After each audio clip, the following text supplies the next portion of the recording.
నమస్తే, తెలుగు రాజ్యంకి స్వాగతం. నేను మీ సంధ్య. ప్రస్తుతం ఏపీలో మరొక్కసారి కుల రాజకీయాలు నడుస్తున్నాయా అంటే అవుననే చెప్పాలి. మరొక్కసారి ఏంటి, ఎప్పుడు ఉండేది అదే అంటారా? అది వేరే విషయం, పక్కన పెట్టేద్దాం. మా శ్రీకాంత్ గారితో అలవాటుపై నాకు కూడా పక్కన పెట్టేద్దాం అనేసి వచ్చేసింది. టాపిక్లోకి వెళ్దాం. ఏంటంటే, విశాఖ నుంచి గుంటూరుకు కాపు నేతలు అంబటి రాంబాబు పైన జరిగిన దాడికి నేపథ్యంలో పెద్ద ఎత్తున సంఘీభావం చెప్తూ ర్యాలీ చేసేందుకు సన్నద్ధమవుతున్నారు. ఈ నేపథ్యంలో మరొకసారి కాపు నేతలంతా ఒక్క తాటిపైకి రాబోతున్నారు అన్న వార్త ప్రస్తుతం హల్చల్ చేస్తోంది. కూటమి పైన ఉన్న వ్యతిరేక కోణాలు వైసీపీకి అనుకూలంగా మారబోతున్నాయి. కాపు నేతలంతా గంపగుత్తగా అటువైపు మరలబోతున్నారు అన్న వార్త ప్రస్తుతము ఎటూ తేల్చుకోలేని సందిగ్ధంలో జనసేన ఉంది అన్న ఇంకొక న్యూస్. ఏం జరుగుతోంది మరి? ఈ సంఘీభావం అనేది రాజకీయంగా మాత్రమేనా, నిజంగానే కాపు నేతల్లో వ్యతిరేకత అనేది మరొకసారి వ్యక్తం కాబోతోందా? తెలుసుకునే ప్రయత్నం చేద్దాం. చరిత్రకారుడు, రాజకీయ విశ్లేషకుడు చిల్లగా శ్రీకాంత్ గారు మనతో ఉన్నారు. ఆయన మాటల్లోనే. శ్రీకాంత్ గారు నమస్తే అండి. నమస్కారం సంధ్య గారు. మరొకసారి కాపు నేతలు ఇప్పుడు సెంట్రిక్ అంటే చాలా ఇయర్స్ తర్వాత ఒక ఉద్యమం లాగా మరొకసారి రాబోతుంది అంటూ మీలాంటి విశ్లేషకులు చాలా క్లియర్ కట్గా జరుగుతున్న ఇన్సిడెంట్స్ ద్వారా చెప్తున్నారు. ఏం జరుగుతుంది? ఉద్యమం అనేది ఉవ్వెత్తున ఎగసిపడుతుంది. విప్లవం అనేది చాప కింద నీరులాగా రాదు. విప్లవం ఎప్పుడు ఉప్పెనలాగానే ఎగసిపడుతుంది. ఉద్యమం ఎప్పుడు ఉవ్వెత్తున ఉప్పెనలాగానే ఏ ఉద్యమమైనా రూపుదాలుస్తుంది. కాకపోతే ఏంటంటే, చినుకు చినుకు మొదలై అది వానై, వర్షమై, భారీ వర్షమై, ధారాపాతమై అది ముంచెత్తుతుంది అనేది సత్యం. చరిత్ర చెప్పిన సత్యం, ప్రకృతి నేర్పిన పాఠం. ఇక్కడ ఈ సామాజిక వర్గం గతంలో ఏకతాటి మీదకి వచ్చినటువంటి దృష్టాంతాలు ఒకసారి మనం వేళ్ల మీద లెక్క పెట్టగలిగితే, 1988 డిసెంబర్ 26 వంగవీటి మోహన్ రంగారావు గారి మరణానంతరం వీళ్ళు ఉవ్వెత్తున ఎగసిపడ్డారు. అంత క్రితం జూలై 10 రంగాగారిని కాపాడుకోవడానికి సుమారు 20 లక్షల మంది కృష్ణానదీ పరివాహక ప్రాంతంలో వీళ్ళందరూ రాష్ట్రేతర ప్రాంతాల నుంచి కూడా వీళ్ళు సమావేశమైనటువంటి చరిత్ర మనందరికీ తెలిసిందే. అయితే రంగాగారిని కాపాడుకోలేకపోయినటువంటి ఆ ఆగ్రహం ఏదైతే ఉందో అది తెలుగుదేశం పార్టీని గద్దె దించడానికి 89 ఎన్నికలు వీళ్ళందరూ ఏకతాటి మీదకి మొట్టమొదటిసారి వచ్చారు. ఆ తర్వాత 94 లోపు ముఖ్యమంత్రి కాలేకపోయారు మా కులస్తులు ఎవరు అనేటటువంటి ఆగ్రహాన్ని 94లో కాంగ్రెస్ పార్టీని గద్దె దింపి తెలుగుదేశం పార్టీని గద్దె నెక్కించిన ఒకసారి చూపించారు. 99 ఎన్నికలకు వచ్చేటప్పటికి వర్టికల్ స్ప్లిట్ వచ్చింది. కమ్యూనిటీ ఓట్స్లోని వర్టికల్ స్ప్లిట్, ఏకతాటి మీద లేరు. కాంగ్రెస్కి కొంత ఓటింగ్ ప్యాటర్న్ కాంగ్రెస్కి వెళ్ళింది, తెలుగుదేశానికి మెజారిటీ ప్యాటర్న్ వెళ్ళింది. ఖచ్చితంగా కాంగ్రెస్కి అయితే కొంత శాతం మళ్ళింది. 2004కు వచ్చేటప్పటికి కాంగ్రెస్ పార్టీతో ర్యాలీ అయ్యారు. 2009 నాటికి చిరంజీవి గారితో కలిసి వీళ్ళు ప్రయాణం చేశారు, మెజారిటీ శాతం. ఇక్కడ 2009కి వచ్చేటప్పటికి ఒక ఆసక్తికరమైనటువంటి ఒక సంఘటన చెప్పి తీరాలి, చెప్పుకోవాలి. 9 ప్రజారాజ్యం పార్టీ సమయంలో వాస్తవానికి కులంలో ప్రధానమైనటువంటి కీలకమైనటువంటి పాత్ర ఆయా సందర్భాలలో, ఎన్నికల వేళ కావచ్చు, చారిత్రక సందర్భాలు కొన్ని ఉంటాయి. ఆ సందర్భాల్లో పోషించినటువంటి మిరియాల వెంకట్రావు గారికి సరైనటువంటి ప్రాధాన్యత ప్రజారాజ్యం పార్టీలు అంటే వారితో చర్చించడం కానీ, వారితో సంభాషించడం కానీ చేయలేదు. పూర్తి స్థాయిలో చేయలేదు. చేస్తుంటే ఫలితాలు మరోలా ఉండేవి. చెయ్యకపోగా కొన్ని స్థానాలు వెంకట్రావు గారు కొంతమంది మధ్యవర్తుల ద్వారా ఈ స్థానాలు కేటాయిస్తే బాగుంటుంది, శాసనసభ ఈ స్థానాలు లోక్సభ స్థానాలు కేటాయిస్తే బాగుంటుంది, ఎలాగూ తెలుగుదేశం పార్టీ చిరంజీవి గారు పార్టీ పెట్టారని, అట్లాగే రాజశేఖర రెడ్డి గారు కూడా చిరంజీవి గారు పార్టీ పెట్టారు కాబట్టి వాళ్ళు సంప్రదాయ స్థానాలు కూడా ఇవ్వకుండా వాళ్ళు దాటవేస్తారు. కాబట్టి కులం చాలా నష్టపోతుంది. చిరంజీవి గారి రూపంలో అయినా సామాజిక వర్గానికి అత్యధిక స్థానాలు కేటాయిస్తే బాగుంటుందంటే, అత్యధిక స్థానాలు కేటాయించడం మాట అటుంచి చిరంజీవి గారు తీసుకోవడమే సామాజిక న్యాయం అనే నినాదం తలకెత్తుకున్నారు. ఎత్తుకునేటప్పటికి చాలామందికి అర్థమైంది ఏంటంటే, జనాభా దామాష ప్రకారం ఎమ్మెల్యే సీట్లు అనేది అర్థమైంది తప్ప సామాజిక న్యాయానికి అసలు అర్థం చేసుకునే ప్రయత్నం ఎవరూ చేయలే. ఆ తరపు నుంచి, ఆ పార్టీ అంటే ఆ కులం తరపు నుంచి వచ్చినా అక్కడ అన్యాయం జరిగిందని చెప్తున్నారు. ఖచ్చితంగా జరిగింది. మీరు ఇప్పుడు గుంటూరు పరిధి తీసుకుంటే, గుంటూరు లోక్సభ తోట చంద్రశేఖర్ గారు, దాని పరిధిలో ఒక 5 శాసనసభ నియోజకవర్గాల్లో అక్కడ మొత్తం చిరంజీవి గారి సామాజిక వర్గమే పోటీ చేసింది. పోటీ చేసినప్పుడు ఏమవుతుందంటే, ఒక విధమైనటువంటి డిస్టర్బెన్స్ ఉంటుంది. మీరు ఎందుకు ఇవ్వాలి, ఎక్కడ ఇవ్వాలి, ఎప్పుడు ఇవ్వాలి అనేటటువంటి ఒక పారామీటర్స్ ఉంటాయి. ఆ పారామీటర్స్ని కాదని చెప్పి ఇవ్వటం, అవి సరైన ఫలితాలు ఇవ్వకపోవడం, ఇట్లాంటివన్నీ చిరంజీవి గారి సాక్షాత్తు ఓడిపోవటం. పశ్చిమ గోదావరి జిల్లాలో తాడేపల్లిగూడెంలో ఈ ఈల్నాని గారు తప్ప మరొకరు ఎవరు గెలవకపోవటం ఇట్లాంటివన్నీ కూడా మనం తీసుకోవాలి, పరిగణలోకి తీసుకోవాలి. అయితే ఇక్కడ మీకు 2009 ఎన్నికల్లో బాగా గుర్తు చేస్తున్నాం, చిరంజీవి గారు చర్చలు జరపలేదు. చిరంజీవి గారి మధ్యన ఎవరైతే వెంకట్రావు గారి తరఫున మాట్లాడటానికి వచ్చారో వాళ్ళు వెంకట్రావు గారికి చిరంజీవి గారికి మధ్య ఒక స్పష్టమైన అగాధాన్ని ఏర్పరిచి వాళ్ళు అక్కడ ఒక వాక్యూమ్ క్రియేట్ చేశారు.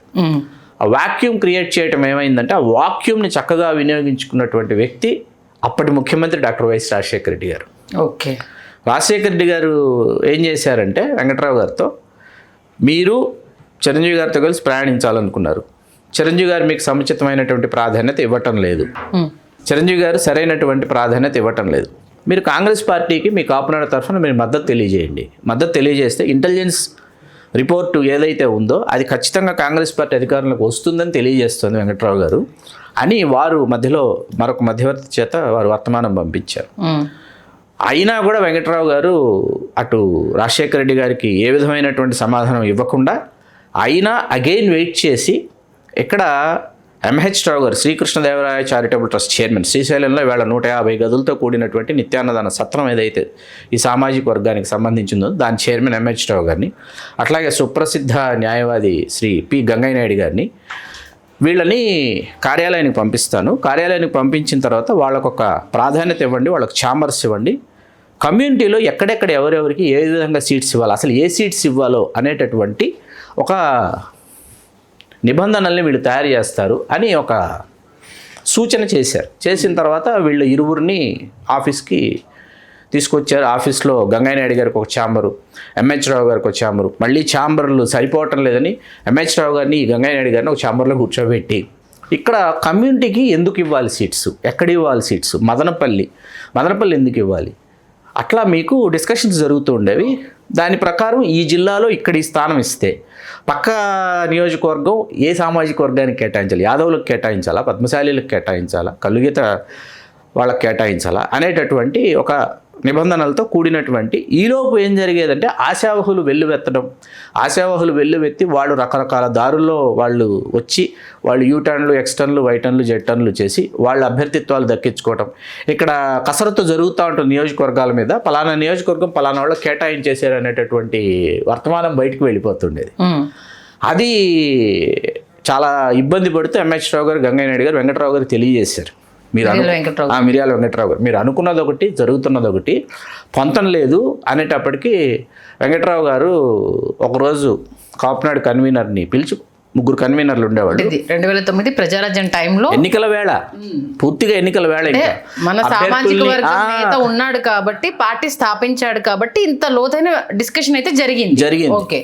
వెంకట్రావు గారు వెంటనే ఏం చేశారంటే ఒక కన్వీనర్ని పిలిచి వెంటనే దినపత్రికల్లో మనం కాపునాడు తరఫున డాక్టర్ వైఎస్ రాజశేఖర రెడ్డి గారిని తిరిగి గెలిపించమని ప్రకటన ఇవ్వండి, కాంగ్రెస్ పార్టీ కోసం పనిచేస్తున్నామని చెప్పేసి ఒక ప్రకటన కూడా వెలువరించేశారు. ఒక హాఫ్ పేజెస్ మెయిన్ పేపర్లో half page, quarter page ads. ఇవన్నీ చరిత్ర రికార్డు చేసినటువంటి సత్యాలు. మనం ఎవరూ ఏమీ కల్పించి చెప్పట్లా. రాజశేఖర రెడ్డి గారు అధికారంలోకి రావటం, చిరంజీవి గారికి ఆ తర్వాత తెలిసి వచ్చింది. అది తెలుసుకున్న తర్వాత వెంకట్రావు గారు ఒక గెస్ట్ హౌస్లో హైదరాబాద్లో వచ్చి వెంకట్రావు గారు విడుదల చేస్తుంటే చిరంజీవి గారు వ్యక్తిగతంగా వచ్చి వెంకట్రావు గారిని కలిసి దాదాపు గంట సేపు భేటీ అయ్యారు. తోట త్రిమూర్తులు గారు కూడా ఆ రోజు అక్కడ ఉన్నారు. తోట త్రిమూర్తులు గారిని కూడా కావాలంటే అడగొచ్చు, ఎవరైనా సరే ఇవాళ తోట త్రిమూర్తులు గారిని అడగొచ్చు. చిరంజీవి గారు వచ్చి వెంకట్రావు గారిని ఆ గెస్ట్ హౌస్లో కలిశారా లేదా అనే విషయం అడిగి తెలుసుకోవచ్చు. ఇక్కడ గాడ్ ఫాదర్ పాత్ర కొంతమంది ఏ కమ్యూనిటీలైనా పోషిస్తారండి. వాళ్ళు ఏ పదవులు ఆశించరు, వాళ్ళకి ఏ విధమైనటువంటి కాంక్ష ఉండదు. ఇది కమ్యూనిటీ నిలబడితే చాలు, మన వాయిస్ వినిపించడానికి ఒకరు అంటే బ్యాక్ ఎండ్ లో ఒక ఏమంటారు వీళ్ళని, బ్యాక్ ఎండ్ లోనే ఉంటారు ఈ గాడ్ ఫాదర్స్.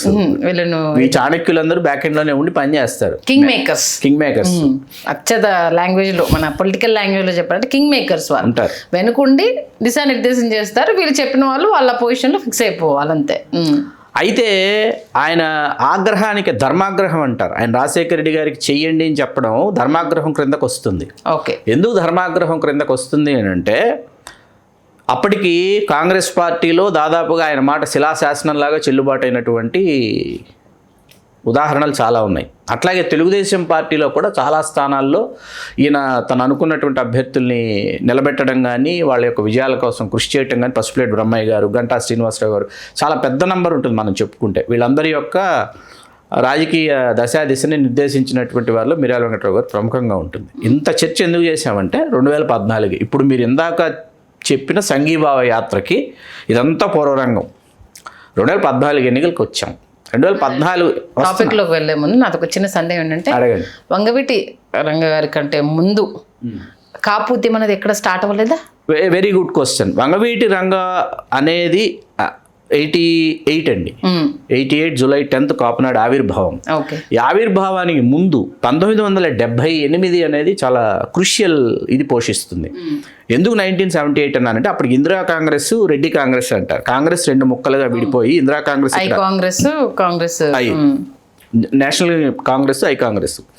తర్వాత మీకు జనతా పార్టీ ఉండేది. మీకు ఇందిరా కాంగ్రెస్ ఆంధ్రప్రదేశ్లో ప్రభంజనం సృష్టించిన తర్వాత, మీకు మర్రి చెన్నారెడ్డి గారు ముఖ్యమంత్రి అయిన తర్వాత మీకు జి రాజారాం గారు ముఖ్యమంత్రి అవ్వాలి. మనం ఒక సుదీర్ఘమైనటువంటి విశ్లేషణ చేసాం. జి రాజారాం గారు ఆయన ఎప్పుడైతే ముఖ్యమంత్రి కాలేకపోయారో, కాపు కులస్తుడు ముఖ్యమంత్రి కాలేదు అనేటటువంటి బలమైనటువంటి ఒక సిద్ధాంతం మీద, ఒక పునాది మీద మిర్యాల వెంకట్రావు గారు అప్పటికి రంపచోడవరం, మారేడుమిల్లి ఫారెస్ట్లో కాంట్రాక్టులు చేస్తున్నారు. ఆయన వెలుపలికి వచ్చారు. He's age of 39.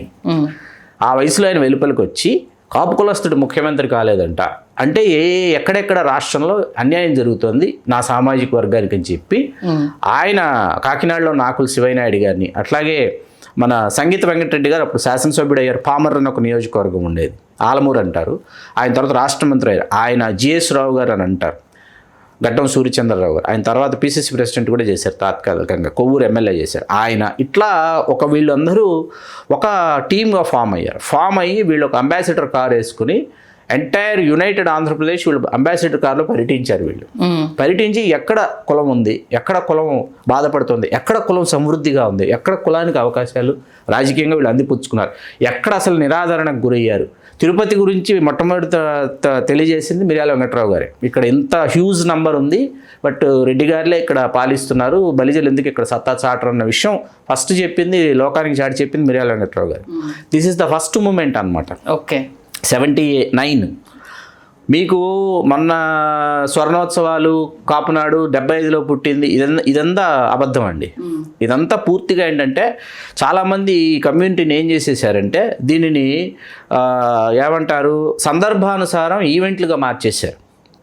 సందర్భానుసారం ఈ కమ్యూనిటీకి సంబంధించినటువంటి వాయిసెస్ కానీ, లేకపోతే కమ్యూనిటీకి సంబంధించినటువంటి ఇష్యూస్ని కానీ ఈవెంట్స్ని చేసేసారు. ఓకే. ఇది ఈవెంట్ అయిపోయినప్పుడు ఏమైపోతుందంటే మీకు టాపిక్ రాదు, ఇష్యూస్ మీకు అక్కడ డిస్కషన్స్ జరగవు, ఇష్యూస్ డైవర్ట్ అవుతాయి, సెలబ్రేషన్ అయిపోతుంది. మీరు స్వర్ణోత్సవం అనేటప్పటికి ఏమైంది, 1988 జూలై 10 కాపునాడు పుడితే 50 సంవత్సరాలు ఎట్లా అవుతుందండి? వెంకట్రావు గారు వెలుపలికి వచ్చిందే 1979. ఎట్లా 50 సంవత్సరాలు అవుతుంది? కాపునాడు పుట్టింది 88లో. ఏ పతాకం మీద వెంకట్రావు గారు జర్నీ స్టార్ట్ చేశారంటే తెలగ కాపు బలిజ మహాసభ అనేటటువంటి టైటిల్తో వీళ్ళు 88 దాకా జర్నీ చేశారు. 88కి వచ్చేటప్పటికి ఏంటంటే కాపు మహాసభ అనే టైటిల్ ఒకటి, కాపు నాడు అనే టైటిల్, 2 టైటిల్స్. జైల్లో ఉన్నటువంటి వంగవీటి మోహన్ రంగారావు గారు జైలు శిక్ష అనుభవిస్తుంటే వంగవీటి మోహన్ రంగారావు గారు తీసుకెళ్ళి చూపించారు. వెంకట్రావు గారు ఈ 2 టైటిల్స్ వద్దని చెప్పారు. తెలగ బలిజ కాపు మహాసభే కరెక్ట్ అయ్యా, ఎందుకంటే ఒక ప్రాంతంలో ఒక పేరుతో పిలుస్తున్నారు. రాయలసీమ, నెల్లూరు పార్ట్ ఆఫ్ ప్రకాశంలో ఏంటంటే కాపు అనేటప్పటికి రెడ్డి సామాజిక వర్గం వాళ్ళ కులం కాపు, వాళ్ళ టైటిల్ రెడ్డి. మీరు అక్కడ ఏ రెడ్డిని తీసుకునే అవుతుందంటే రెడ్డి గారుల శాఖలు ఉంటాయండి. మొరుసు కాపు, మోటాటి కాపు, పంట కాపు, పెడకంటి కాపు, గోదాటి కాపు, ఇట్లా ఉంటాయి వాళ్ళు. కొడితి కాపు, ఇవి వాళ్ళ క్యాస్ట్ల డెడ్డీస్వి. ఓకే, మీకు అర్థమైంది కదా. ఇప్పుడు డాక్టర్ వైఎస్ రాజశేఖర రెడ్డి అనుకోండి, ఇండియన్, క్రిస్టియన్ అలా ఉంటుంది. పక్కన వచ్చేసి కాపే వస్తుంది. అది ఏ కాపు అంటే వాళ్ళ శాఖకు సంబంధించినటువంటి వస్తుంది. కొడితి కాపు అయితే కొడితి కాపు, మురుసు కాపు అయితే మురుసు కాపు అని వస్తుంది. అంటే రాయలసీమ అన్నిటిలో ఇది ఉంటుంది. కాబట్టి బలిజ అనేది చాలా హ్యూజ్ నంబరు. రాయలసీమ, నెల్లూరు, ప్రకాశం, అట్లాగే కర్ణాటక, తమిళనాడులో కూడా. ఇక్కడ మధ్యాంధ్రలోనూ గోదావరి జిల్లాలో ఉన్న వాళ్ళు కూడా బలిజలు, బలిజనాయుళ్ళు, బలిషావకాలు, బలిజ పెద్దలండి. వీళ్ళందరినీ పట్టణ స్వాములు అంటారు, మహానాటి పెద్దలు అంటారు. ఓకే. వీళ్ళు కాలక్రమంలో తెలగ కాపులు ఎప్పుడయ్యారు, ఈ తెలగ బలిజలు కాపు అనేదే కులంగా ఎందుకు ధృవీకరణ పత్రంలో రాసుకుంటూ వచ్చారనేది ఇంకొక చరిత్ర. మనం ఇంకో రోజు మాట్లాడుకుందాం దాని గురించి. కాబట్టి తెలగ బలిజ కాపు మహాసభ బాగుంటుందయ్యా, దాన్ని అలా ఉంచేసేయండి అంటే లేదు మనం ఒక టైటిల్ కిందకి రావాలని చెప్పి తీసుకువెళ్ళి రంగా గారికి చెప్తే అక్కడప్పటికి మీకు ఆ కృష్ణానది పరివాహక ప్రాంతంలోనే మే 28, 29, 33 రోజులు మహానాడు జరిగింది. తెలుగుదేశం పార్టీ వార్షికోత్సవాలు. మహానాడు, కాపునాడు, 4 అక్షరాలు ఇది, 4 అక్షరాలు ఇది. కాపునాడు సౌండ్ బాగుంది, కాపునాడు పేరు మీద జర్నీ చేయండి అని చెప్పారు రంగా గారు జైల్లో. ఆయన డిసైడ్ చేశారు. చేసిన తర్వాత ఎక్కడైతే జరిగిందో అక్కడే జరిగింది. జూలై 10 జరిగింది అనమాట. అది 20 లక్షల మంది హాజరయ్యారు. ఈ కాపునాడు 88లో పుట్టి ఇదంతా జరిగిన తర్వాత ఇది మూమెంట్ అనమాట. Before Ranga, after Ranga, this is the scenario. ఈ సినేరియోలో 2014 ఎలక్షన్స్కి వచ్చాం. 2014 నాటికి జరిగినటువంటి పరిణామాలు ఏంటి? రాజశేఖర రెడ్డి గారు అప్పటికి మరణించారు. వైకాపా అనే పార్టీ పుట్టింది. 2010 ఉప ఎన్నికలు విడిపోయింది. తెలంగాణ, ఆంధ్ర విడిపోయినటువంటి నేపథ్యంలో ఆంధ్రప్రదేశ్లో ఎన్నికలు వస్తున్నాయి. ఇక్కడ ఒక ఆసక్తికరమైనటువంటి విషయం చెప్పాలి. ఓకే. ఈ 2014 ఎన్నికలకు తెలుగుదేశం పార్టీని, వైఎస్ఆర్ కాంగ్రెస్ని ఏ స్థానాలు కోరాలి అనేటటువంటి లిస్ట్ వెంకట్రావు గారు తయారు చేసి ఆయా పార్టీలకి నివేదించాలని అనుకున్నారు. ఓకే. అంటే మేము కోరుకుంటున్నాం, కంపల్సరీ మాకు కావాలి ఎజెండా. అది అంత క్రితం కూడా ఆయన చేశారు. 82 ఎలక్షన్స్ అప్పుడు చేశారు, 85లో చేశారు, 89లో అయితే అసలు ఆయన పి శివశంకర్ గారు కూర్చున్నాయి. ఆయన పి శివశంకర్ గారే డెసిషన్ మేకర్స్. కాపులకి ఎక్కడ ఇవ్వాలి, శివశంకర్ గారు తెలంగాణలో మీరు ఎక్కడ ఇవ్వాలనుకుంటున్నారు, ఎలా ఇవ్వాలనుకుంటున్నారు, ఆంధ్రప్రదేశ్లో ఇదిగో ఇలా ఈ స్థానాలు ఇవ్వాలనుకుంటున్నాను, ఈ స్థానాల్లో అయితే గెలుస్తారని చెప్పి వెంకట్రావు గారు, శివశంకర్ గారు ఏమంటారు దాన్ని వార్ వన్ సైడ్ అన్నట్టు డిక్లేర్ చేశారనమాట. 94 తెలుగుదేశాన్ని, కాంగ్రెస్ని కోరారు. 99 చంద్రబాబు నాయుడు గారి ఒంగోలు శాసనసభ స్థానం విషయంలో వెంకట్రావు గారు ఆల్మోస్ట్ ఆల్ లిటరల్లీ చాలా సీరియస్ అయిపోయినటువంటి ఉదంతం అది. వాటిని ఇక్కడ నేను ప్రస్తుతించడం అసలు సమంజసం కాదు కాబట్టి నేను దాన్ని ప్రస్తుతించడంలా. ఒక ముఖ్యమంత్రితో వెంకట్రావు గారు సంభాషించిన తీరు కావచ్చు, వెంకట్రావు గారు ప్రవర్తించినటువంటి ఆయన ప్రవర్తన కావచ్చు, మరొక మిర్యాల వెంకట్రావు పుట్టలేదు, పుట్టబోడు, ఇంకొక నాయకుడు అటువంటి వాడు రాలేదు, రాబోడు. అంటే కాపు సామాజిక వర్గానికి సంబంధించి ఒక ఉద్యమ స్వరూపాన్ని ఆ ఉద్యమానికి ఇవ్వాలనుకున్న ఏ రాజకీయ పార్టీ అధినేతలైనా ప్లీజ్ నోట్ దిస్ పాయింట్, ప్రశ్నించడంగా చొక్కా కాలర్ పట్టుకొని ప్రశ్నించేటటువంటి దమ్మున్న నాయకుడు అప్పటికి ఇప్పటికీ ఎవరైనా పుట్టాడు అంటే ఒక్క మిర్యాల వెంకట్రావు గారే పుట్టాడు, మరొక మిర్యాల వెంకట్రావు ఇప్పటివరకు పుట్టలేదు, పుట్టబోడు. ఓకే, మీకు అర్థమైంది కదా. 2004, 2009 ఎన్నికలు అయిన తర్వాత 2014 ఎన్నికలకి ఆయన కూర్చుని 4 to 5 days చాలా చాలా చాలా చాలా తక్కువ మందిని, ఒక 4 లేకపోతే 5 కూడినటువంటి వాళ్ళతో ఆయన చర్చించి ఆయన నివేదికలు తయారు చేశారు. తయారు చేసిన తర్వాత ఇప్పుడు ఈ సీన్లోకి ఒక పాత్రధారి ప్రవేశిస్తున్నాడు. ఆ పాత్రధారి పేరే అంబటి రాంబాబు. ఆ వ్యక్తే అంబటి రాంబాబు గారు. అంబటి రాంబాబు గారు 89లోనే ఎమ్మెల్యే, కాంగ్రెస్ ఎమ్మెల్యే. రంగా గారి అసాసినేషన్ తర్వాత ఆ వేవ్లో ఎమ్మెల్యే అయినటువంటి యువజన కాంగ్రెస్ నాయకులు అంబటి రాంబాబు గారు కూడా ఒకరు. ఆయన 94, 99 2 ఎన్నికల్లో ఓడిపోయిన తర్వాత ఆయన తిరిగి ప్రత్యక్ష ఎన్నికల్లో పోటీ చేయాలి. తిరిగి ప్రత్యక్ష ఎన్నికల్లో పోటీ చేస్తున్నది 2014లోనే. అవును, అర్థమైంది కదా. ఏపీఐఏసీసీ చైర్మన్ చేశారు రాజశేఖర రెడ్డి గారు ఉండగా ఆయన, కానీ డైరెక్ట్ ఎలక్షన్లో ఆయన కంటెస్ట్ చేయలే. ఇప్పుడు ఈ అంబటి రాంబాబు గారికి మిర్యాల వెంకట్రావు గారు ఫోన్ చేశారు. ఓకే, చేసి ఏమయ్యా రాంబాబు ఏంటి మేము రావాలా, నువ్వెవరినైనా తీసుకొస్తావా, ఇక్కడ నివేదికలన్నీ సిద్ధమైనవి, ఎక్కడ ఎమ్మెల్యే ఇవ్వాలా, ఎక్కడ ఎంపీ ఇవ్వాలో అని అడిగారు. అడిగితే అన్న మీరు రావడం ఎందుకన్నా, నేనే వస్తాను అన్నారు. అంత క్రితం ఏంటంటే వెంకట్రావు గారే కొంతమంది ముఖ్యులతో కలిసి ఆయా పార్టీ అధ్యక్షులు కలిసి 2014 వైఎస్ఆర్సీపీకి ఎందుకంటే ఆయన పార్టీ నుంచి పోటీ చేస్తున్నారు కాబట్టి. ఓకే, ఇంకా ఆయనది కూడా ఖరారు అవ్వాలా. ఓకే, సత్తెనపల్లి ఇంకా ఖరారు అవ్వలేదు, సత్తెనపల్లి అవ్వచ్చు అని చెప్తున్నారు. ఓకే, మరి ఎవరిని తీసుకొస్తున్నావా అంటే నేను ఆ తర్వాత ఆయన తర్వాత స్థాయిలో ఉన్న 1, 2, 3లో ఎవరినో ఒకరు తీసుకొస్తానన్నా కూర్చుని మాట్లాడదామంటే సరే అన్నారు. ఆ మరుసటి రోజు అన్నాడు రాత్రి 9:30 గంటలకు ముహూర్తం పెట్టారు. 9:30 గంటలకి అంబటి రాంబాబు గారు లకడికాపుల్లో ఉన్నటువంటి మిర్యాల వెంకట్రావు గారు నివసిస్తున్నటువంటి స్టార్ శ్రీనివాస హోమ్స్ అపార్ట్మెంట్స్లో ఫస్ట్ ఫ్లోర్కి వైవి సుబ్బారెడ్డి గారు తీసుకుని వచ్చారు. వైవి సుబ్బారెడ్డి గారిని తీసుకుని వచ్చిన తర్వాత వైవి సుబ్బారెడ్డి గారు, మిర్యాల వెంకట్రావు గారు, అంబటి రాంబాబు గారు ఈ నివేదికలు చదివి వినిపిస్తుంటే కొన్ని నియోజకవర్గాల పేర్లు వస్తున్నప్పుడు వైవి సుబ్బారెడ్డి గారు నవ్వుతున్నారు. మిర్యాల వెంకట్రావు గారు ఎందుకు ఆయన నవ్వుతున్నావు అన్నారు. అంటే కాదన్నా, అవి తిరుపతి ఏమో బొమ్మన కరుణాకర్ రెడ్డి అన్న, రాజంపేట ఏమో మిథున్ రెడ్డి అన్న, అవి ఆల్మోస్ట్ ఆల్ బెర్తులు కన్ఫర్మ్ అయిపోయినాయంటే అయిపోయినాయని తెలుసయ్యా, మీ రెడ్డి గారులకు మీరు ఇచ్చుకునేసారు నాకు తెలుసు, ఇచ్చుకున్నవు పోగా మిగతావి ఏవి మేము పుచ్చుకోవాలో అదైనా తెలుసుకోవాలి కదా, అందుకే పిలిచారు నిన్ను అన్నారు. ఓకే అన్న తర్వాత లేదన్నా, ఇందులో majority seats MPs or MLAs ఇవ్వడానికి ఖచ్చితంగా వైఎస్ఆర్ కాంగ్రెస్ పార్టీ సిద్ధంగా ఉంది, ఆ విధమైనటువంటి కృషి చేస్తాము అని వారికి సమాధానం ఇచ్చారు. ఇప్పుడు కొద్ది రోజులు గడిచాయి, కొన్ని వారాలు గడిచిన తర్వాత వైఎస్ఆర్ కాంగ్రెస్ పార్టీకి సంబంధించినటువంటి ఎంపీస్ లిస్టు, ఎమ్మెల్యే లిస్టులు దశల వారీగా, విడతల వారీగా టీవీ ఛానల్స్లో వస్తున్నాయి. అప్పటికి పవన్ కళ్యాణ్ గారు, చంద్రబాబు గారు, మోడీ గారు జట్టు కట్టేశారు, అయిపోయింది. అయిపోయినా కూడా ఈ సామాజిక వర్గంలో ఉన్నవాళ్ళు ఆశ్చర్యపోయే స్థాయిలో కొన్ని స్థానాలు ఉన్నాయి వైఎస్ఆర్సీపీలో. శ్రీకాకుళం లోక్సభ స్థానం రెడ్డి శాంతి గారు పోటీ చేశారు.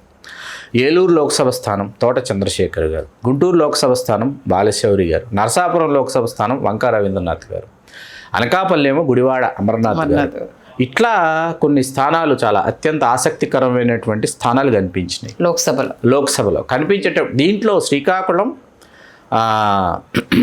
ఏలూరు, గుంటూరు ఇవి చాలా కీలకమైనటువంటి స్థానాలు అన్నమాట. 2014 ఎన్నికలకు వచ్చేటప్పటికి నరసాపురం అంటే కాపు సామాజిక వర్గం ఎక్కడైతే పోటీ చేయాలని మువ్విళ్ళు ఊరుతుందో, ఏలూరు కావచ్చు, నరసాపురం కావచ్చు, గుంటూరు కావచ్చు, ఇక్కడ వైఎస్ జగన్మోహన్ రెడ్డి గారు మరీ ముఖ్యంగా శ్రీకాకుళం కావచ్చు కేటాయించారు. శాసనసభ స్థానాలకు వచ్చేటప్పుడు కూడా అంతే ఆసక్తికరంగా తణుకు శాసనసభ నియోజకవర్గం చీర్ల రాధాకృష్ణ గారికి ఆయన కేటాయించారు.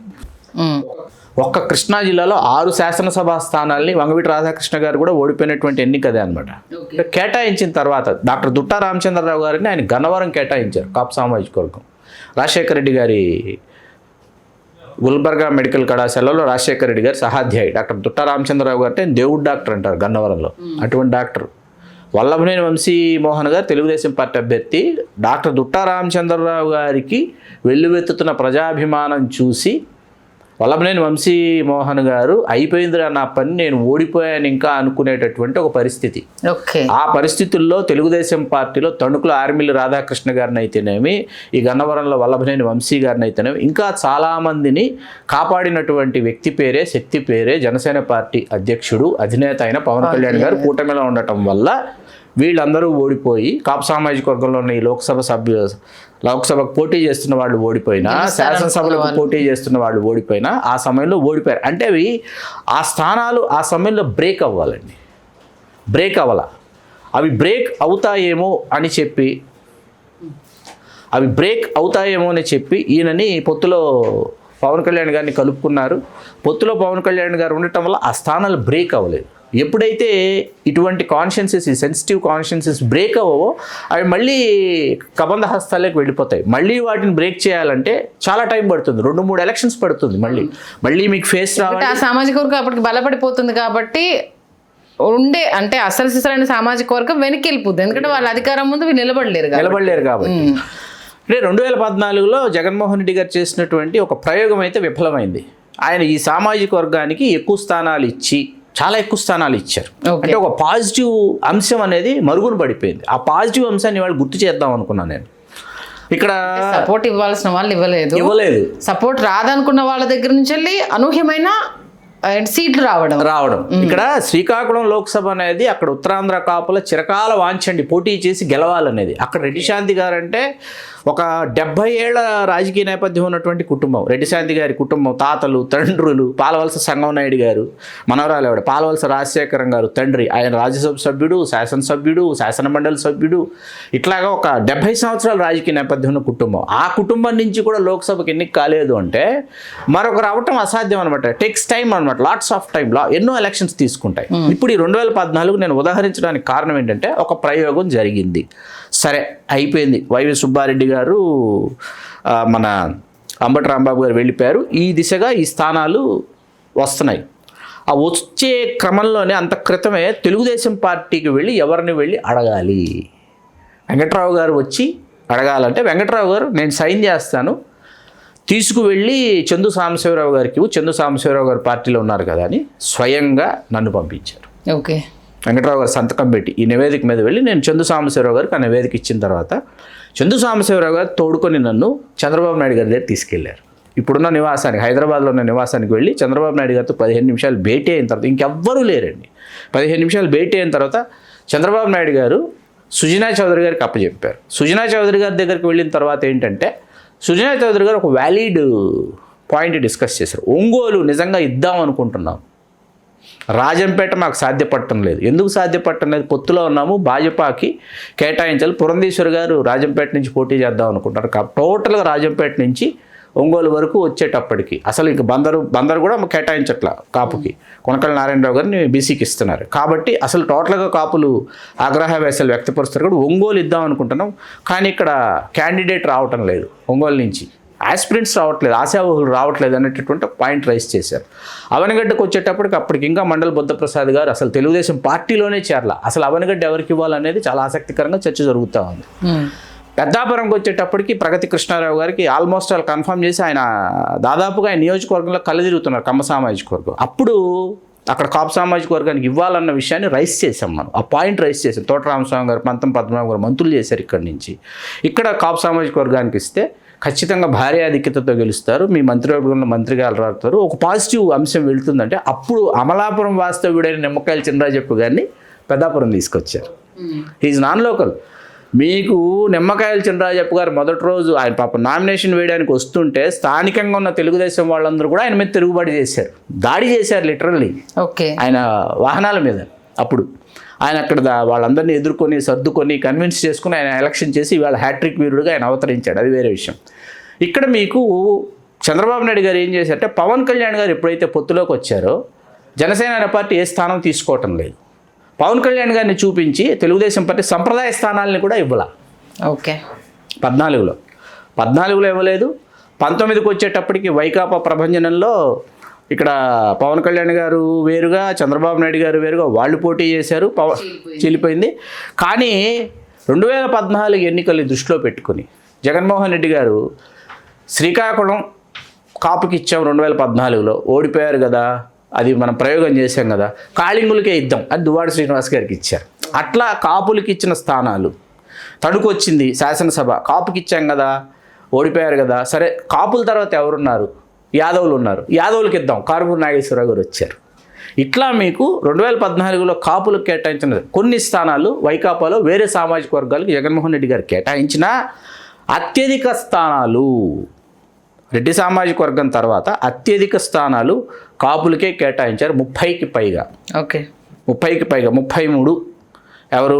విడుదల రజనీ గారు కాపు సామాజిక వర్గానికి చెందినటువంటి వారి కోడలు, మన ఉండవల్లి శ్రీదేవి గారు కాపు సామాజిక వర్గానికి చెందినటువంటి వారింటి కోడలు, నాగులపల్లి ధనలక్ష్మి గారు కాపు సామాజిక వర్గానికి చెందినటువంటి కోడలు.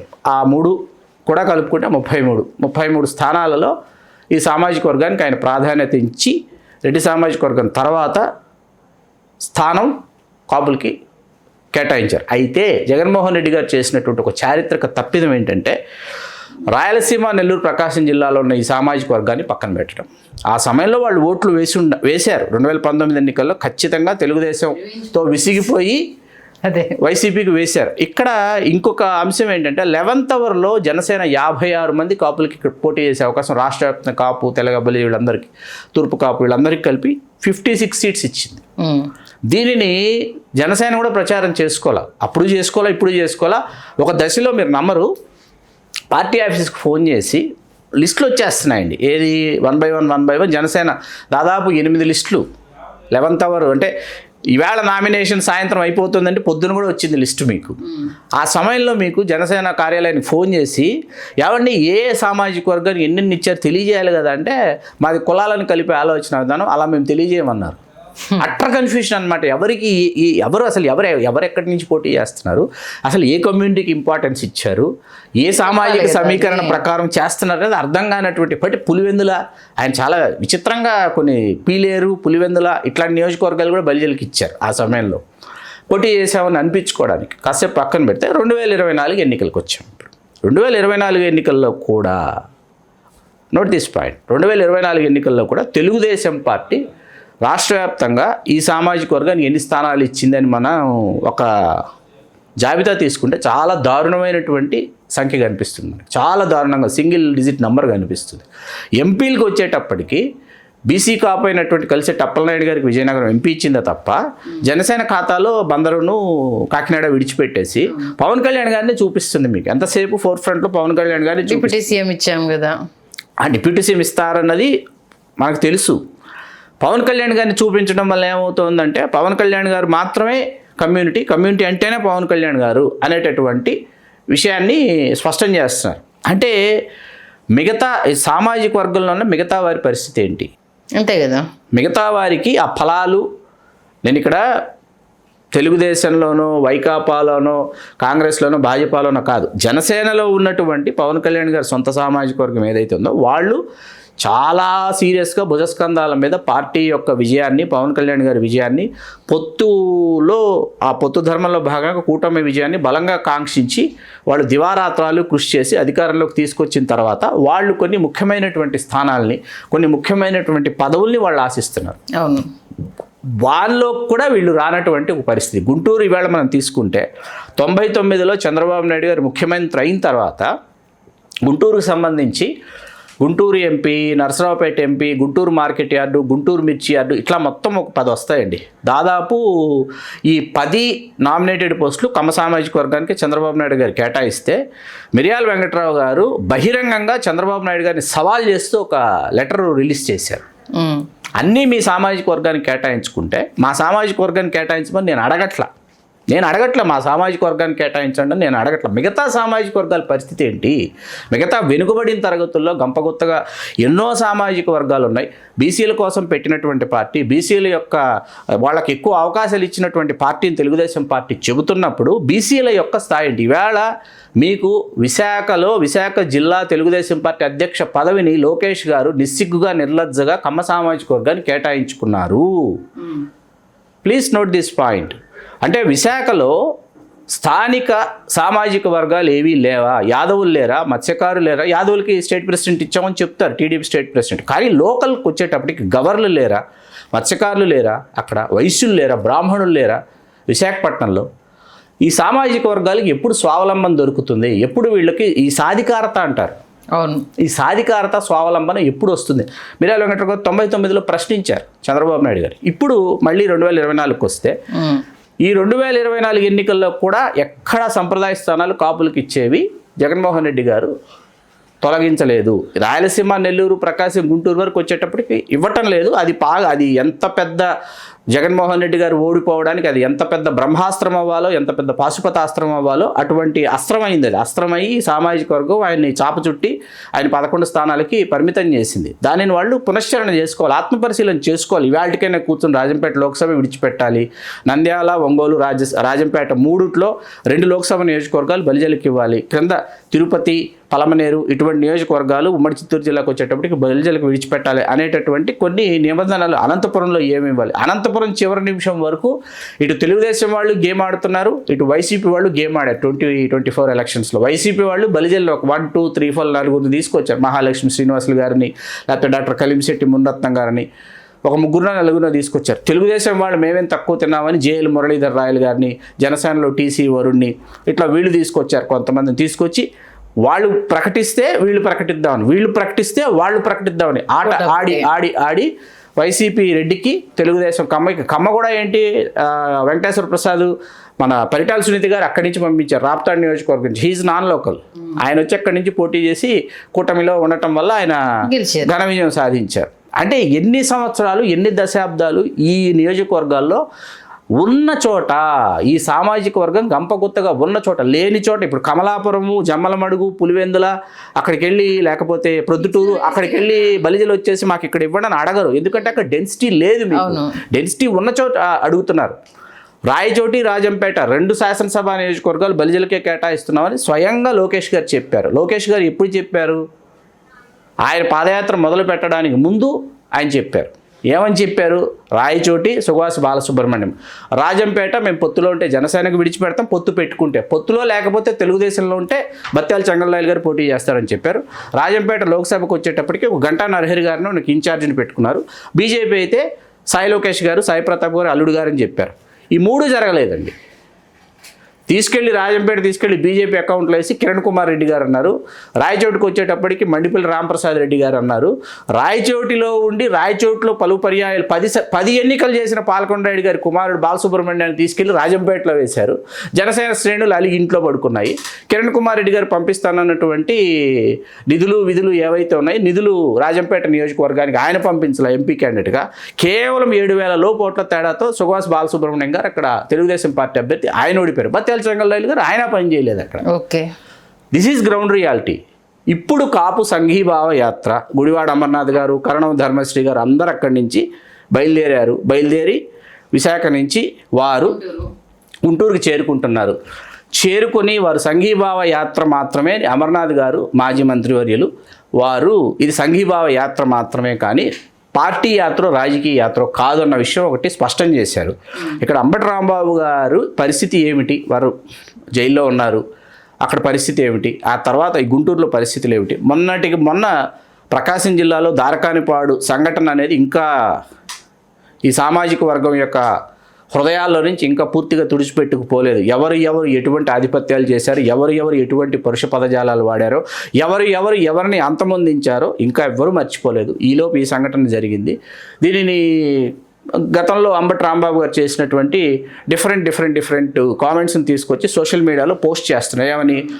ఈయన కాపు సామాజిక వర్గమే కాదు, తర్వాత వచ్చేసి కాపుల గురించి ఎటువంటి కామెంట్స్ చేశారో చూడండి. ఇటువంటి కైండ్ ఆఫ్ మళ్ళీ అల్లుళ్ళని తెచ్చుకున్నాడు. ఏమండి, marriages are made in heaven అండి, some marriages are made in hell also. దాని గురించి మనం ఇప్పుడు ఇక్కడ మాట్లాడొద్దు కదా. ఇప్పుడు ఎవరింట్లో ఈవేళ ఈ యుగంలో, ఈ దశాబ్దంలో ఎవరింట్లో, ఎవరి కుటుంబంలో, ఏ సామాజిక వర్గంలో కులాంతర మతాంతర వివాహాలు లేవో వాళ్ళు తెలియజేస్తే, అంతే కదా, తెలియజేస్తే ఈ డిబేట్ని మనం దాంట్లో అక్కడ రాంబాబు గారి కుమార్తెలు ఎవరు, అల్లుళ్ళు ఎవరు అనేటటువంటి విషయం మనం ఇప్పుడు దీన్ని చర్చకు పెట్టే ముందు చాలా విషయాలు చర్చకు పెట్టాలి. మీకు గుర్తుందో లేదో, తెలుగు రాజ్యంలోనే మనం ఏ రాజకీయ నాయకుడి అర్ధాంగి, ఏ సామాజిక వర్గానికి చెందిన వ్యక్తి, ఏ రాజకీయ నాయకురాలి భర్త ఏ సామాజిక వర్గానికి చెందినటువంటి వ్యక్తి, ఒక డీటెయిల్డ్ వీడియో మనం చేసాం, విశ్లేషణ మన తెలుగు రాజ్యంలో మనమే చేసాం మనం. అవును కదా. Marriages are made in heaven, some marriages are made in hell. Okay, leave it. అది కాదు డిస్కషన్ ఇక్కడ. సంఘీభావ యాత్ర తెలియజేస్తూ వాడు ప్రయాణాన్ని ప్రారంభించారు, కొనసాగించారు. వీటిని కుల రాజకీయాలు అంటున్నారు, కులాలని ఎగదోసి రాజకీయం చేస్తున్నారు జగన్మోహన్ రెడ్డి గారు అని వాదించేటటువంటి వాజమ్మలు ఉన్నారు. ఇప్పుడు ఆయన కులాన్ని ఎగదోసి రాజకీయం చేయాలనుకుంటే అది వేరే సంగతి. ఇప్పుడు కులాన్ని ఎగదోసి, కులాల మీద చిచ్చు రాజేసి, కులపరమైనటువంటి ఘర్షణలు చేసి, గతంలో ఎవరెవరు ఎప్పుడెప్పుడు ఏ సందర్భాల్లో రాజకీయాలు చేశారో మనకు తెలుసు. ఇప్పుడు ఇక్కడ అంబటి రాంబాబు గారికి ఒకవైపు ముద్రగడ పద్మనాభం గారు కావచ్చు, లేకపోతే కరణం ధర్మశ్రీ గారు కావచ్చు, బొత్స సత్యనారాయణ గారు కావచ్చు, గుడివాడ అమర్నాథ్ గారు కావచ్చు, వీళ్ళందరూ సంఘీభావం తెలపడానికి కారణం ఏంటంటే వీళ్ళందరూ కూడా గతంలో కలిసి రాజకీయంగా ఒక చోట పనిచేసినటువంటి వాతావరణం. గుడివాడ గురునాథరావు గారు, అమర్నాథ్ గారు తండ్రి గారు కాంగ్రెస్ పార్టీలోనే ఉన్నారు, రాంబాబు గారు కాంగ్రెస్ పార్టీలోనే ఉన్నారు, అట్లాగే బొత్స సత్యనారాయణ గారు కాంగ్రెస్ పార్టీలోనే తన ప్రయాణాన్ని ప్రారంభించారు. వాళ్ళు అక్కడ పొలిటికల్ కొలీగ్స్ అన్నమాట వీళ్ళందరూ. దానిలో భాగంగా ఈ సంఘీభావ యాత్ర అంటే తమ నాయకుడిని, తమ పార్టీకి చెందినటువంటి నాయకుడిని కాపాడుకోవాలని వాళ్ళ సంఘీభావ యాత్ర ప్రారంభించారు. అంతేగాని కాపుల కోసం ఏదో స్టార్ట్ చేసింది కానీ ఏకతాటిపైకి తీసుకొచ్చింది కానీ కాదు. కానే కాదు. రేపు తెలుగుదేశంలో ఉన్న వారి మీద కూడా ఇటువంటిది భవిష్యత్తులో అంటే వైసీపీ రేపు అధికారంలోకి వస్తుంది మరొకటి ఇంకోటిని కాదు, తెలుగుదేశంలో ఉన్న వారికి కూడా ఇటువంటిది ఏదైనా జరిగితే, లేకపోతే జనసేనలో ఉన్న వారికి ఇటువంటిది ఏదైనా జరిగితే కూడా కులపరమైనటువంటి స్టాండ్ తీసుకోవడానికి బొత్స సత్యనారాయణ గారు, లేకపోతే గూడాడ అమర్నాథ్ గారు, కరణం ధర్మశ్రీ గారి పేరు నేను ఎందుకు పదే ప్రస్తావిస్తున్నానంటే, సంజయ్ గారు, ఉత్తరాంధ్ర కాపులకు సంబంధించి నేను వారిని కలిశాను. ఆ పరిశోధన సమయంలో, ఆ చరిత్రకు సంబంధించిన పరిశోధన విషయంలో వారితో చాలా గంటల సేపు వారి కార్యాలయంలో నేను భేటీ అయ్యా. ఉత్తరాంధ్ర కాపులకు సంబంధించి సమగ్రమైనటువంటి సవివరమైనటువంటి ఒక చారిత్రక కోణాన్ని సామాజికంగా దర్శింపజేసేటటువంటి వ్యక్తి కరణం ధర్మశ్రీ గారు. ఆయన చెప్పినటువంటి కొన్ని గ్రామాలకు నేను వెళ్ళటం జరిగింది. ఆయన చెప్పినటువంటి కొంతమంది వ్యక్తుల్ని నేను కలవడం జరిగింది. ఆయన కాంగ్రెస్ పార్టీలో తన ప్రయాణాన్ని ప్రారంభించి మన వైసీపీలో ఉన్నప్పటికీ ఆయన తెలుగుదేశానికి సంబంధించి పత్తివాడ నారాయణ స్వామి నాయుడు గారిని మీరు కలవాలండి అన్నారంట. అయ్యో లేదండి, నేను వారిని కలుస్తానన్నా. ఆయన 11 ఎన్నికలు చేశారు. పత్తివాడ నారాయణ స్వామి గారు, నాయుడు గారు 8 సార్లు గెలుపొందారు. 94 ఏళ్ళు. ఆయన నేను కలిసి వచ్చే నారాయణ స్వామి నాయుడు గారు రెల్లివలస అనే గ్రామంలో ఉంటారు. ఆ గ్రామానికి వెళ్ళటం చాలా కష్టసాధ్యమైనటువంటి విషయం. ఏదో సాహసయాత్ర చేస్తున్నట్టు వెళ్ళాను నేను. వెళ్ళిన తర్వాత రెల్లివలస నువ్వులను వాటి గురించి అప్పుడే విన్నాను నేను. ఆ రెల్లివలస అనే ప్రాంతంలో నువ్వులు చాలా ప్రధానమైనటువంటి పంట. దాన్ని అప్పుడే వాటి గురించి పూర్తి స్థాయిలో తెలుసుకోవడం జరిగింది. దాదాపు మధ్యాహ్నం నుంచి సాయంత్రం వరకు నారాయణ స్వామి నాయుడు గారితో కలిసి ఈయన వైసీపీ అయినప్పటికీ తెలుగుదేశంలో ఒక దిగ్గజ నేత, పెద్ద ఆయన బ్రతికే ఉన్నారు. ఆయన వెళ్ళి మీరు కలవాలి, పరిశోధనకు సంబంధించి మీరు మాట్లాడాలని పంపించారు. ఇది సంఘీభావ యాత్ర. ఇది సంఘీభావ యాత్ర. పార్టీకి సంబంధించినటువంటి యాత్రగా దీనిని చూడకూడదు, చూడలేము. ఇది సంఘీభావ యాత్ర పూర్తిగా. వాళ్ళ పార్టీకి చెందిన, అంటే వాళ్ళ పార్టీలో ఉన్నారు అంబటి రాంబాబు గారు, ఆయనకు సంబంధించి ఆయనను కాపాడుకోవాలనేటటువంటి దిశగా వాళ్ళు చేస్తున్నటువంటి యాత్ర. ఈ నాయకులు ఎవరైతే ఉన్నారు, బొత్స గారు కావచ్చు, తోట త్రిమూర్తులు గారు కావచ్చు, కరణం ధర్మశ్రీ గారు కావచ్చు, వీళ్ళు ఇతర పార్టీల్లో ఈ సామాజిక వర్గానికి ఏదైనా కష్టం వచ్చినా కూడా పలికేటటువంటి నాయకులు, రియాక్ట్ అయ్యేటటువంటి లీడర్స్ వీళ్ళు. సమగ్ర విశ్లేషణ. అసలు ఎప్పుడు 79 ఎప్పుడు ఏ టైంలో ఉవ్వెత్తున ఎగిసింది, ఆ తర్వాత ఎలా జరిగింది, రాజకీయంగా ఎంత నష్టపోయారన్న విషయాన్ని సుదీర్ఘ విశ్లేషణ ద్వారా అందించారు. ధన్యవాదాలు సంధ్య గారు. హలో, తెలుగు రాజ్యం ఛానల్ చూస్తున్నారా? సామాజిక, రాజకీయ, జీవన చిత్రణే తెలుగు రాజ్యం. అతిశయోక్తులు, అసత్యాలు ఉండవు. రాజకీయ కోణం కాదు, ప్రజా కోణమే కొలబద్ద. తెలుగు రాజ్యం వీక్షణ మీ ఉత్తమ అభిరుచికి నిదర్శనం.